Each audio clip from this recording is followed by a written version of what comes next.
አዲስ የትምህርት ዘመን ሲጀመር የነበረውን የትምህርት ዘመን ዘግተው አዲስ የትምህርት ዘመን መመዝገብ አለባችሁ። ያለፈውን አካዳሚክ ይር ወይም የትምህርት ዘመን ዘግተው አዲስ ለመክፈት መጀመሪያ ሴት አፕ የሚለውን ይጫኑ። ቀጥለው ከዝርዝሩ አካዳሚክ ይርስ የሚለውን መርጠው ይጫኑ። አሁን በሲስተሙ ላይ ክፍት የሆኑ የትምህርት ዘመን የሚያሳይ ገጽ ይከፈታል። በተከፈተው ገጽ ላይ አድ ኒው የሚለውን ይጫኑ። በመጣላቸው ገጽ ላይ ስለ አዲሱ ትምህርት ዘመን የሚገልጹ ነገሮች እንደ ይር፣ የትምህርት ዘመኑ ዓመተ ምህረት ከመጣው ዝርዝር ላይ ይምረጡ። ሴሚስተር የሚለው ላይ ደግሞ የትምህርት ዘመኑን ሴሚስተር በቁጥር ያስገቡ። ቀጥለው የትምህርት ዘመኑን የሚጀምርበትና የሚያልቅበትን ቀን ማለትም ስታርት ዴት እና ኢንድ ዴት ላይ ያስገቡ።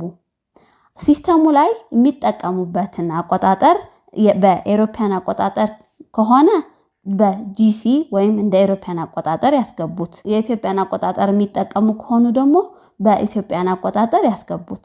ቀጥለው ከተዘረዘሩት ሴክሽንስ ውስጥ የትምህርት ዘመኑን ክሬት የሚደረግለትን ይምረጡ። ለሁሉም ከሆነ ሰሌክት ኦል የሚለውን ኦን ያደርጉት። በመጨረሻ ክሎዝ ፕሪቪየስ አክቲቭ ይርስ የሚለውን ኦን ያደርጉት። ይሄን ኦን ሲያደርጉት ከዚህ በፊት የነበሩትን የትምህርት ዘመን ይዘጋዋል። ማለትም በዛ ዘመን ያልተከፈሉ ክፍያዎች ካሉ አሁንም ወላጆች በቀላሉ መክፈል ይችላሉ። በክፍያ ላይ የሚያመጣው ምንም ለውጥ የለም። በመጨረሻ ሴቭ የሚለውን በመጫን የነበረውን የትምህርት ዘመን በመዝጋት አዲስ የትምህርት ዘመን መመዝገብ ይችላሉ። አዲስ የትምህርት ዘመን ከመክፈታችሁ በፊት መጀመሪያ ሁሉንም የትምህርት ምዘና ወይም አሰስመንት ውጤታቸው በአስተማሪዎች ገብተው መጨረስ አለባቸው። ውጤት ያልገባላቸው ተማሪዎች ካሉ ግን መዝጋት ስለማይቻል መጀመሪያ የሁሉንም የትምህርት ምዝገባዎችን መግባታቸው አረጋግጡ።